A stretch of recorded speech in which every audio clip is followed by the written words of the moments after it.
pemerintah berupaya meningkatkan produksi padi. Tujuannya untuk mempercepat meraih target swasembada pangan. Di antaranya dengan cara revitalisasi irigasi, khususnya di lahan pertanian yang selama ini menggunakan cara tada hujan. Pemerintah berupaya meningkatkan produksi beras nasional, sekaligus mempercepat pemenuhan target swasembada pangan. Di antaranya adalah dengan membangun atau merevitalisasi irigasi, khususnya di lahan pertanian yang selama ini tak ada hujan. Harapannya lahan tersebut bisa panen 3 kali dalam 1 tahun. Upaya pembangunan irigasi itu dibahas di kantor Kementerian Pertanian pada Kamis 5 Desember 2024. Rapat itu dipimpin oleh Andi Amran Sulaiman, kemudian juga diikuti Dodi Hanggono, Menteri Pekerjaan Umum, serta Jenderal TNI Maruli Simanjuntak selaku Kasat.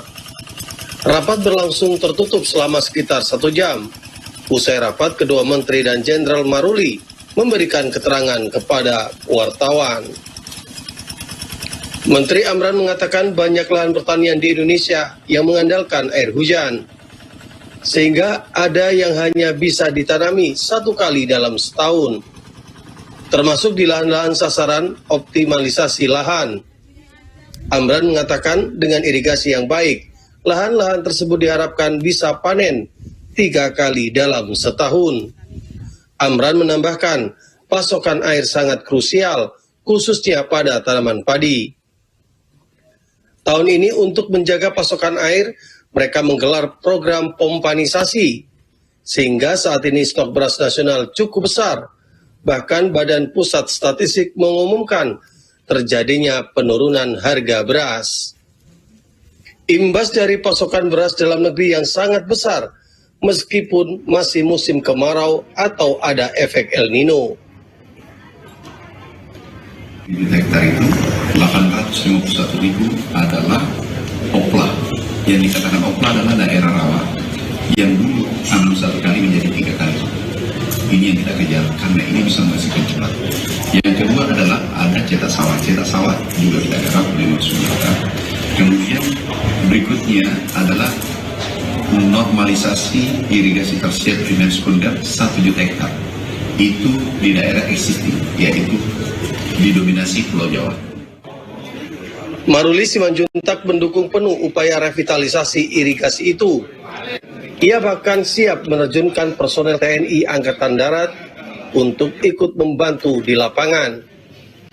Apalagi di TNI Angkatan Darat saat ini memiliki batalion produksi. Ia menegaskan irigasi memiliki banyak manfaat, tidak hanya meningkatkan produksi beras, tetapi juga bisa membantu masalah pemenuhan gizi masyarakat.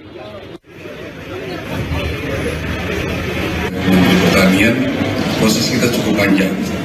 Mungkin sekarang sudah ada lagi dengan BPU, kita yakinkan bahwa ini akan betul-betul kita bisa eksekusi dan bisa digunakan oleh masyarakat untuk pertanian. Mudah-mudahan ini juga akan berpengaruh kepada kemiskinan, stunting, dan lain sebagainya. Begitupun dengan Dodi Hanggono. Ia siap mendukung penuh upaya Kementerian Pertanian dengan membangun irigasi. Baginya keberadaan air sangat penting, khususnya bagi petani. Ia mengaku fokus pada urusan fisik atau infrastruktur irigasinya. Fungsi utama ketersediaan air ini adalah ke depan adalah untuk ketahanan pangan. Tapi jangan juga dilupakan bahwa air itu punya fungsi yang lain. Jadi kalau saya sampaikan sebagai stunting dan seterusnya itu juga mesti jadi acuan kita bersama bahwa air itu multiplier efeknya super besar. Seperti diketahui, salah satu prioritas kerja pemerintahan Prabowo Gibran adalah swasembada pangan. Prabowo bahkan menargetkan swasembada pangan bisa diraih dalam tempo 4 tahun mendatang. Swasembada pangan itu khususnya untuk beras. Selain meningkatkan infrastruktur irigasi, pemerintah juga memperhatikan pasokan pupuk bersubsidi. Selain itu juga menggerakkan anak-anak muda untuk menjadi petani milenial. Pemerintah juga melakukan cetak sawah baru di sejumlah daerah.